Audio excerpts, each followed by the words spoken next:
Hi, everybody. My name is Mike Hurt, and I'm Adam Alexander. Adam Alexander, and we are with the Outpost. And the Outpost, we are an award-winning show. We'll fill you in on that a little bit. But we are with DAV Chapter 17, Rage Fuller, Winnebago County. We have basically two goals of the show. Every veteran that is on this show has a story. They're part of American history. And so we always like to kind of take that first portion of the show and have him or her talk a little bit about where they served and so forth. And the second thing is to talk about the mission of DAV, Disabled American Veterans, some of the activities that we do, some of the things that we have done to touch the life of veterans. So with that being said, we have here, I cannot help myself, we are the award-winning show, and what happened is we were among the Midwest Fest, which is with the public access, and we had one of our shows submitted for review by a panel and everything, and we received the award for Best in Show Public Access Award of Excellence. And so we're very excited, and we've had some great guests on here, and actually was your next door neighbor, Chuck DeMonk. That's right, yes. We had the show with Chuck, and it went well. And then I've got to share something else with you folks. This is like cool beans, but I am with two distinct people here right now. Adam, it was announced that he is the Disabled Veteran of the Year, not for the state of Wisconsin. Well, yes, he is actually, but nationally. He is going to be he's going to be honored at our national convention as well as our state convention, and you got to be excited about that. I wonder how many people turned it down. But I mean, you're just really, Adam. You're just you're an incredible story. You're a miracle, and it's been an interesting run for us, to say the least. Absolutely. Yeah. So, and then Rob Hilliard, who is our guest today. Rob is the fill you in with his story a little bit, but he is the senior vice commander for the DAV Department of Wisconsin, and all goes well, he will be our next commander coming in. And Rob has a great story, but Rob, you are also going to be recognized as the that's correct, as the Volunteer of the Year, correct? Correct, for National DAV Volunteer of the Year. So, I mean... Used to be called the George H. Seals Award, but people were like, what's that? but you know, I we got to run into other stuff, but I think the thing that hits me is it gives you a sense of the leadership and the quality of people that we have within our organization. Absolutely. And our state. You know, as you know, you hear the old Ranger creed, lead the way, and that's what we do here in DAV. So with that, Adam, you were going to kind of nail Rob with some deep and probing. First, let me congratulate you on the trophy. Yeah, thank you. When Jake shocking, came in here and announced it, was like, huh? I hadn't even thought of it. I just didn't even really occur to me that anybody actually watched this. and that they would be recognized. And I got to tell you, having been at the awards ceremony, everybody was just great. And I don't know, we'll see where there's some discussions. Maybe this could it's awesome. Branch out, to a wider audience. That could be. I mean, I think now we got to start looking at getting like a Go contract. syndicated? Well, we got to get contracts now, man. Yeah. And get it up to 10 viewers. And endorsements. But if you get like the big endorsements, 6-figure endorsements, you got to let me in on those. So anyhow. All right. Let's stop cutting into your time. So how did tell us a little about your service first. Well, I knew ever since I was a little kid that I was going to end up in the military. It was not just a dream. It was just somehow I knew that's what I was going to be. Did you have military family? Oh, yeah. My family goes all the way back before and to the Revolutionary War. We have a copy of a Hilliard that had a pay record from the Secretary of George Washington, Undersecretary, signed. So, and we've been in every battle since then, up until now. everybody from the family has served. I've had people in the Battle of the Bulge. As a matter of fact, my dad's mother, her brother was the first soldier killed in World War I from Rockford, Illinois. And the VFW post, the Peterson post, is named after him. Had a guy, my Uncle George was with the Battle of the Bulge with Patton and the tanks. So it's diverse. Had an uncle on the USS Wisconsin. Really? Even though he's from Illinois. But the battleship Wisconsin, and up until he died, he was always going to the anniversaries that they'd have on it. And my father was Marine Corps in Korea. So I always thought it was going to be the Marines that I went into, up until the time it came to sign the papers. And when I took the ASVAB test, I was way off the charts. And so I went Navy just for education-wise. And they were pushing the nuclear program, and which was fine, but they kept pushing and pushing. And when you're young 18, 19-year-old, you don't like to be pushed around. So I signed a 6-year contract for another high-end program from them, the operations specialist. Still had to be in 6 years for your initial contract, so it was just as tough as the nuclear program, but they didn't get me where they wanted me. So, but it was awesome though. Boot camp I thought was fun. It's funny the things that you remember from boot camp. Mm-hmm. Like the thing that stood out for me was getting dry shaved while on guard duty.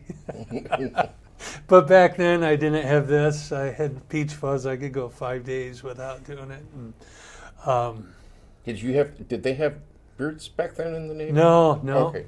Well, especially not in boot camp. Oh yeah. But that was at Great Lakes. yes, yeah, absolutely. And Chief Digman, bosun's mate, I can remember him standing about that tall and looking at me and try shaving me and not getting the reaction he wanted out of it. And the other thing, we got mashed, which was dropped and do physical punishment for everything our class did. But in turn, when we graduated, you may see we got a photo of that. Oh. That's my class. I'm the fourth from the left in the front with the rifle, but we won every flag that was available. So being mashed wasn't that bad. Is that Admiral Halsey back there? No, just kidding. Yeah, he was in our class too. No, but I thought it was fun. I loved the physical part of it. You know, a lot of the Navy classes didn't get to experience that much physical activity, but our DI put us through it. And it was well worth it, though. It was fun. And even on the very last day, our final inspection, Chief Digman came through and asked me what in the H is wrong with your locker. And he said, drop. So I just dropped, start pushing him out. And then he's like, what the H are you doing? Hilliard, get up. And well, after I said that, the DI told me to drop. So he goes, get up, there's nothing wrong with your locker. And he starts laughing. But that was the fun part. You never saw. And so from there I went to Dam Neck, Virginia. Dam Neck, Virginia, the Little Creek area south of Norfolk. Okay. And great beach, swampy area though too. And while we were waiting for our sister class and the rest of our class to build up, the rest of my class had to go out and mow or cut weeds in the swamp. And I was assigned to the base master chief and worked over in the base officer quarters. That was a hotel on the beach. And the hardest thing I had to do was 10 o'clock have coffee with the master chief. And my duties included letting the contractors into each room. They're installing a new phone system. So, you remember the movie Operation Petticoat? Cary Grant, Oh, yeah. and what was his name? Well, the other main character in it, I was like him. There's always somebody that can get you anything you need while you're in. Oh, kind of like Green Berets, Peterson. Yeah, exactly Yeah, like yeah. Peterson. Yeah, in that movie. Yeah, I was like him, and so when it came time to clean until we got classed up, we were in a barracks. But after that, we were in 3-man rooms. So and all the other classes always came and appropriated stuff from each one. So you never had stuff. So I was like the appropriations officer. And I could always find a buffer or whatever. So I never had to do the cleaning. I just Tactically acquire the equipment. I acquired things and then I went surfing. So, but that was how things were for me. I could just make things happen. So, and but being there, we were right by Little Creek, and that's where the SEALs trained, and that started changing my mind of what I wanted to do. After getting to see a couple demonstrations, I was like, wait a minute, I think I'm in the wrong line here. I like what they're doing. So I started training on my own. I found out what the requirements were to get into BUDS, and so I started training. And Okay, now just for our viewers, what does BUDS stand for? it's Basic Underwater Demolition School. Okay. It's the first step of 2 years of becoming a SEAL. Okay. Yeah, it's your first 8 months. They teach you how to like balance the ball on your Yeah, nose. exactly. Yep, catch fish, Yeah. basically.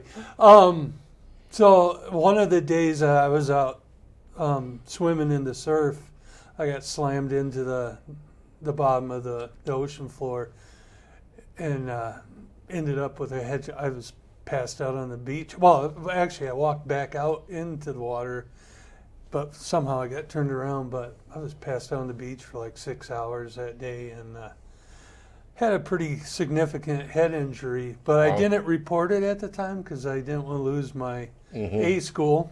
We know how the Yeah. military used to be, Yeah. because then you would be wherever the Navy wanted you, and I had already signed a contract, and so I didn't report it. I did back then.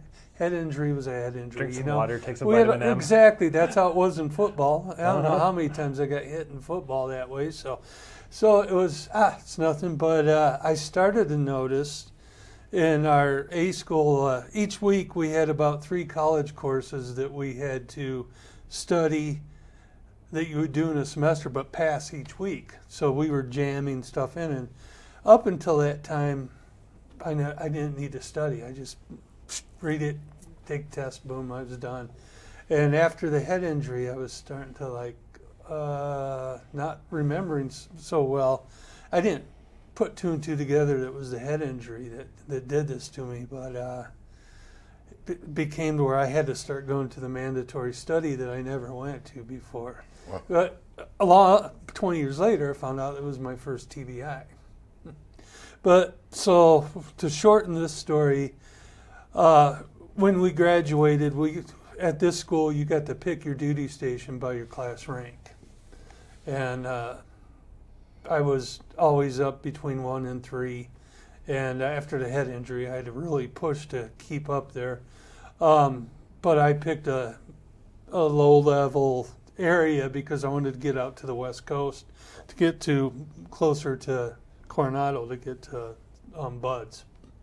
Excuse me. So I picked the Concord Naval Weapons Base out in the San Francisco Bay Area. And that was my first duty station after that.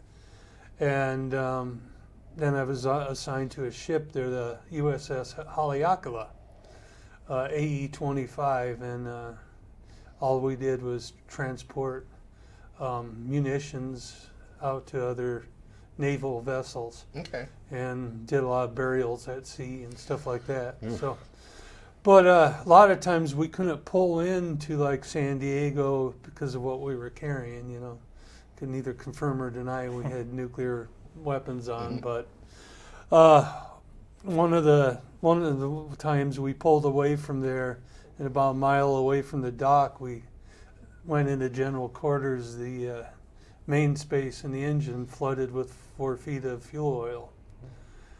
Everything shut down, no electric could be on. Oh, yeah. And we couldn't turn around, couldn't go forward. And we were 4 hours from Alameda in the bay, and with no way to get there, you know. And so you have on a ship, you have the fire crew and the security crew.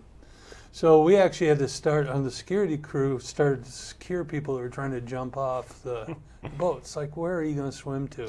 You know, we've got a full load of warheads, and you're right by the largest weapons base in the West Coast. There was nowhere to go. It's amazing to see who panics and who doesn't. And the frustrating thing I found at the time is we were supposed to hit the Golden Gate Bridge and then have lunch. And this threw off the whole lunch thing. So that's what ruined my day that day. It's funny how you think of things when you're up, everybody else panicking that they're going to blow up, and here I'm worried about that. So I confiscated a box of tangerines and brought up to combat, and up in CIC, which is Combat Information Center. That's where I was tasked to. There was a code on the door, and only about 5 of us on the whole ship have that code, so it was a safe place to put stuff. So that was a unique place, and I was looking at being in for 20 years, you know, like a career, no problem. And I started to have more mental problems of remembering stuff that I just learned in 28 weeks of school, and I couldn't remember what I had just learned. And then I picked up another problem with a skin disease that they didn't know where that came from. So it was frustrating. You know, I had holes in my feet and arms and eyelids and that. And then with the head injury, finally they decided I was going to get medicaled out before I could finish the buds and getting where I really wanted to be. Well, how did you get? Well, I got to jump forward a little bit. Yeah. So, how did you get involved with the DAV? What was that point in time? Well, DAV? that's where I was just going to get. It was funny because after I got out, I kind of hit the deep end, and then I kind of recovered. But it took until, because I did a little contracting work in Central and South America, a lot of diving, but private security work there. Mm-hmm. But then I had 3 more TBIs doing that. So I was on my 4th TBI, and that was in '01. And by 2011, it really hit me. My body started falling apart. I got to where they thought I had Parkinson's. Hands were shaking, I couldn't talk, was falling over. So I went back to the VA, and while I was being treated there and trying to learn to walk again and talk, I ran into a DAV member that was working at the hospital. And then during my rehab, they got me to go to the winter sports. I think we've got some pictures. Do we have the winter sports, guys? Yeah. Oh, there we go. Wow, I'm on top of Aspen right there. It's the highest peak in Aspen. But the winter sports, it's awesome. At first, I didn't want to go. I said I'm nowhere. I was A-type personality, high-strung athlete before, and then I totally fell apart. The body, I couldn't do anything. I was like, you're not going to get me to do this. But at the VA, they got me to play sled hockey. And the first thing I did is went across the ice and T-boned the instructor. I'm like, okay, I'm ready to go. And this is over on Snowmass. So where are you? Are you? I'm on the sled. It's a sled ski. Oh. And the guy behind me is just to slow me down if I get out of control. Okay. But at times, he just let me go. I was going 45, 50 miles per hour. Wow. He goes, that's the fastest he's allowed somebody to ever go. He goes, you're just having fun. It was fun. I was hitting jumps, and he goes, I shouldn't have done that, but it was fun. we had a great time. There's my instructor from the VA, Brad. But it's a blast. When you go out there, the first scene you walk in, you go from a VA and nobody's smiling, everybody's down, you're depressed. I was that way. I didn't want anybody to talk to me. I just wanted to get out of there. When I got there, I walked into a room of 400 people and they were all smiling and they're happy and they're like a family. And I hadn't seen that. Look at, it doesn't matter who you are. It's me in the back. This was every night. And when you go back, you have that same family again year after year. Wow. It gives me chills just talking about it. It's weird. And this is a DAV event. Yes, correct? it's DAV and VA. And that's where I met Moses, past national commander there. And it changed my life around. It actually I wanted to live again. It gave me purpose. And after the first time, I came back and joined the DAV right away. And I think within probably 3 or 4 months, I was a senior vice in my chapter. And within that year, I was commander. Wow. And I've never looked back. And then I was in department and started volunteering and having things to do. It's just amazing. And at the Toma VA, where I'm based out of, they were. Are you going to talk about the golf course? Yes, Good. That's good. where I'm heading.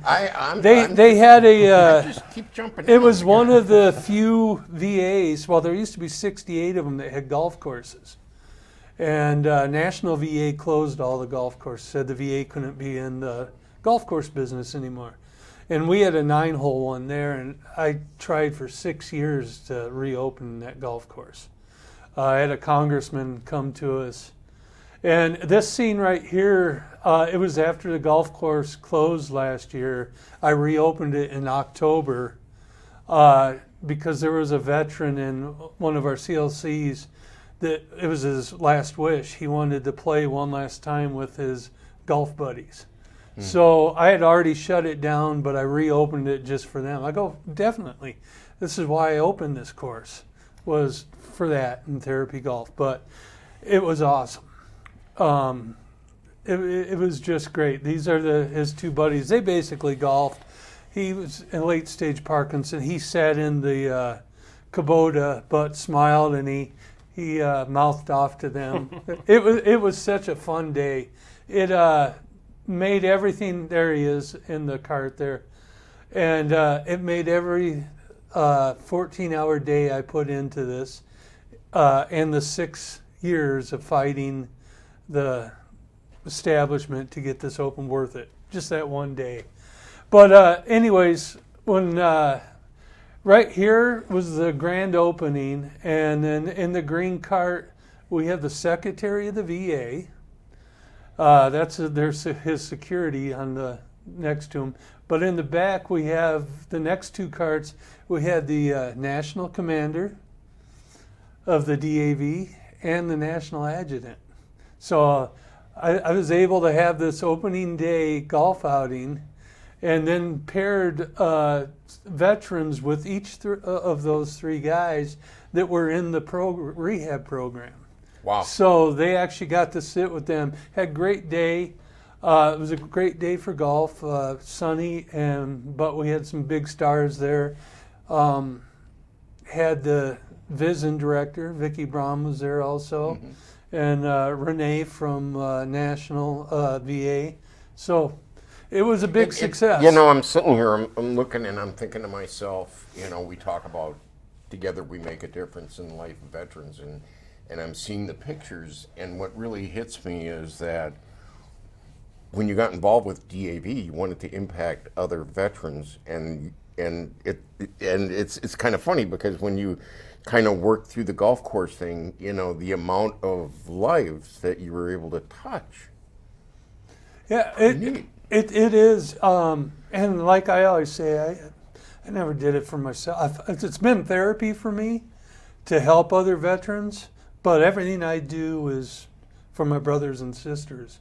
It's just like when you're in combat. You're not fighting because you like to fight. You're fighting for the guy next to you. your brother behind you and the brother to the other side. And that's why I do this. It's continuing that brotherhood that we had when we were in.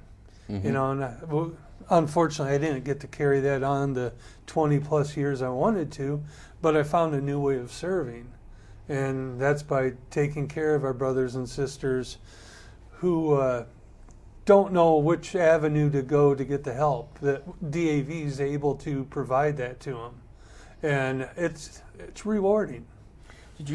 Adam, did you kind of find that the same thing with what Rob's talking about? Absolutely, yeah.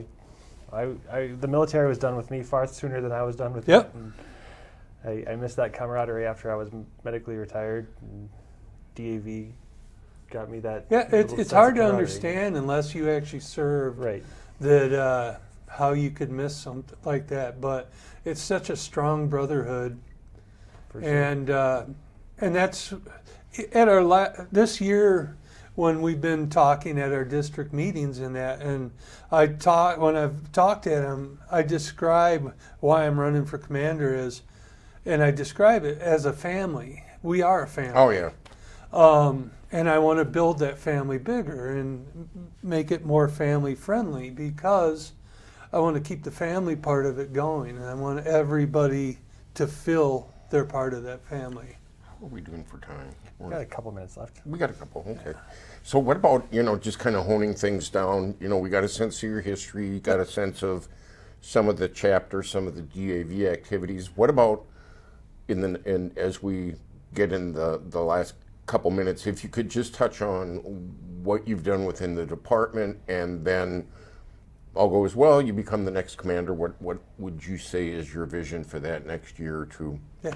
Well, when I first started department, I was a district committee man. Back then we had 7 districts. Yep. Now we're down to 5.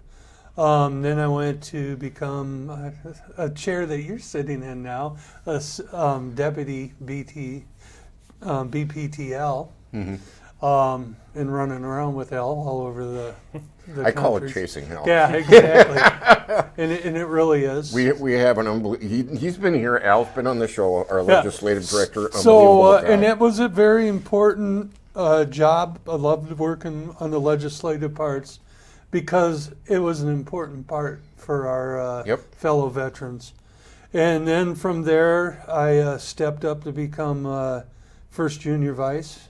Mm-hmm. And then I came into the spot where I am now as senior vice. So I'm working with membership. And, when I originally got in, it wasn't to come in to be part of the leadership. I just wanted to be part of the organization and be a part of the COG and help the veterans. But I saw that I needed to step into the leadership part where I thought I could fill a valuable part of that, and so far I have, because the membership keeps voting for me. So I'll keep doing it while they keep having faith in me to vote for me. So what do you see as kind of that the oh boy, we're like down at the final minute. Yeah. So what if you could just say 1 or 2 things you want to tackle, because I really think that we as an organization are going through a transition where the World War II Korea the biggest one is getting our younger vets involved in it, making them feel that they can be involved. And that's where I was talking about bringing the family in. You just had a young child. Mm-hmm. And so I want to help have the younger vets feel that they can bring their children to the DAV meeting. And if we need to bring in babysitters, we will. If not, when they get old enough, they can start doing LVAP, volunteer hours. I want the whole family to be part of our family. Okay. Because they can be part of the auxiliary, and then we keep building up those volunteer hours. Then they'll be comfortable working around with our older veterans, and we all win. Okay, that wraps up another edition of the Outpost.